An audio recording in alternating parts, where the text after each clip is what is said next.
until is obviously just tie in with the dates.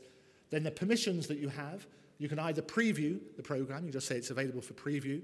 If you need to do that for example, approval processes, when people are producing programs, you might have a lot of collaborators around the world. So, for example, we do a lot of work with animators and animation companies, where you have many different stakeholders. The ability to be able to upload a file and for people to comment on it saves a huge amount of time and work in terms of the editing and other things.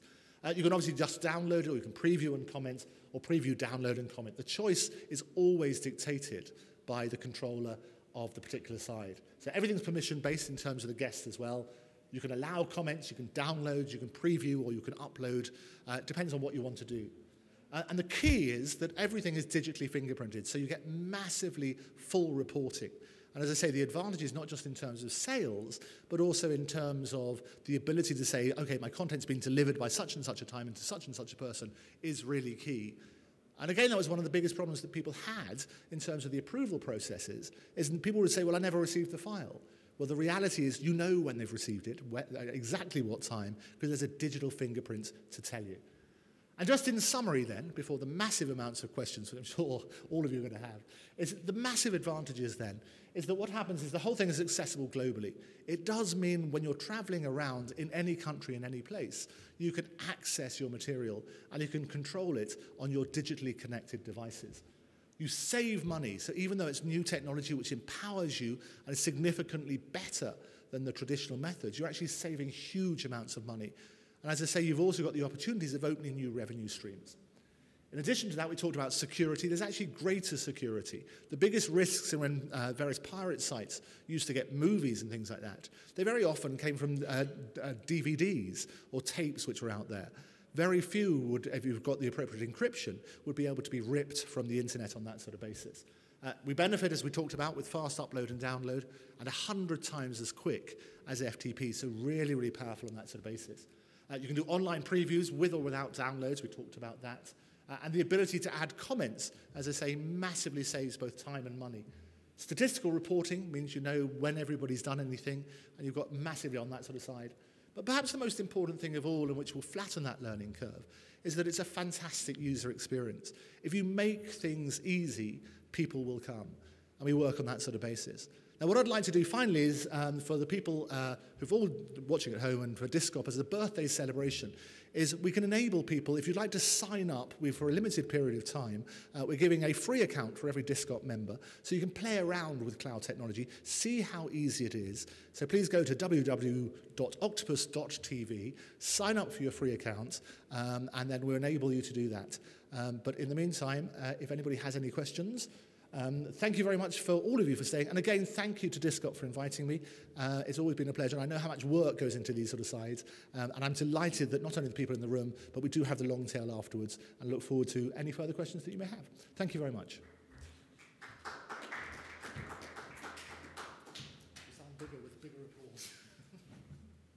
I'm sure you've got some questions, Russell. You're putting me on the spot. It's always good. Just describe to us a couple of the kind of people who use the cloud-based services. Yes, well, there's a number of things that we've done. It's been everybody from distributors. Yeah. So I think when people have got a massive catalogue of work, one of the biggest advantages is that when you go to markets, you occasionally can only select a few to bring to the markets and to represent. By having all of your content available, you then know what your buyers can look at because you're increasing the sort of profile of them. And I think as a sales tool, the cloud makes it much more powerful because you're basically in the same way as you're building, as a broadcaster, if you like, an image of your consumer at home. As a distributor, you're also building an image of your clients around the world. So you can create interesting packages for them. And you can also then distribute those interesting packages in a really intuitive way. So a lot of distributors that we do, we've done a lot of work in the sporting space. For major people, again, it's publicly recognised. We did the England's 2018 bid for the World Cup. We were the video platform for that. But also smaller sports, sometimes where you don't get an audience at all for some minority sports. As a result of being able to live stream anything, it means that they can also then have an audience. And the interesting side is how they can then monetize that. And again, that's a sort of shifting business model, if you like, And we've tried everything with different people, and that gives you that sort of flexibility, whether it's on a subscription basis or whether it's advertiser-funded or sponsor-funded or pay-per-view. It all depends on the content, and each of those works for different people. Thank you, Andrew. Any questions before we close? Can I just start something? Andrew, thank you very much for that great talk. It's nice to know with e-commerce needs everything. You've even changed your surname to be Eborn. Yes.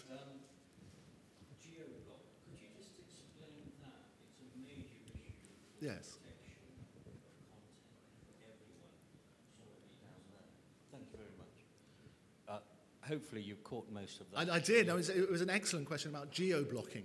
Yeah. Because you're absolutely right. And in this world when technology and rights are absolutely key, was what you need to know is that you can limit the ability for people to screen programs in particular sites. So what geo-blocking does, it limits it according to territories. Now, what happens is there are certain IP addresses where you can identify people and where they're located, and you can block those in an interesting way. What I was showing within the Octopus platform is it makes it very, very simple. So if you just have a particular territory, it names Turkey, if Turkey is going to be the only place that you can broadcast it, what that will happen in the Octopus platform is you can limit it just to Turkey. Behind the scenes, and it goes back to my simplicity point, behind the scenes it's basically working out the different IP addresses and the ways that people try and get around that and blocking that accordingly. And the two jargon bits is they talk about geo-blocking, and you work on that sort of basis. And basically what that means is you're blocking a particular sort of location, and you can work on that sort of basis. But you're right, security is paramount, and especially when it's been recently reported the amount. What was the final figure that the football went for? Some zillions, wasn't it? Which was announced last week. And if you work on the basis that if you've just paid the zillions for those sporting rights, what you don't want to find is that somebody else, because of an overlap of territory, an overlap of broadcast, can access that particular signal. Because that would not only have a knock-on effect on your exclusivity, it would have a knock-on effect on the value of those rights. So you're absolutely right, the ability to geo-block is key, and that again should be inserted into contracts. We're also finding, I think, from an insurance point of view, we're having a lot of discussions with insurance companies who are turning around and saying, okay, we're going to make it a condition of certain insurance covers that people have these sort of safeguards in place. Because without them, the value of rights and the risks are too high. So that's why you need to look at that sort of side. But security, as you know, is paramount. Just to develop that, sorry, I should... Yeah. Is it on? Yeah, it is. It is on, yes. Just to add to that point, obviously, we're in a transitional phase on media, delivery, and everything that goes with it. So involved the project last year, which was a free-to-air satellite distribution of content to a particular part of the world. Clearly, the content acquired had to be non-exclusive because the spillage was all over the shop, and therefore one was paying a certain price to acquire the content as opposed to there being a revenue from the type of support that you can offer. I assume that there's nothing anyone can do other than wait until the rest of the world catches up with the sort of solutions you're talking about to have absolute geo-blocking so that, you know, there is control of consumers' sales revenue, business models for regions. Well, you're right. If people are not doing this at the moment, I mean, the reality is those protections are here now. So if the one message, and I appreciate that you're not alone when you've had the bad experiences, and thank you for sharing those, because a lot of people don't admit to those sort of things, and it's a massive problem. There are solutions now which I would urge people to make sure they do put in place. And the advantage, the massive advantage of things being digital is it's all fingerprinted. You know who's watching, how long they're watching for, and so on and so forth. So you can target, and it means not just targeting them in a positive way, but also to make sure that it stops the pirates, it stops the overspill, because you're limiting it to relevant people to make that make sense. So you're right, and thank you for raising that. Things can be done and should be done, and certainly, as I say, for insurances, from the legal point of view, my background as an IP lawyer, you need to look at that sort of side and look very carefully. If people are not doing it at the moment, I would urge them to do that today.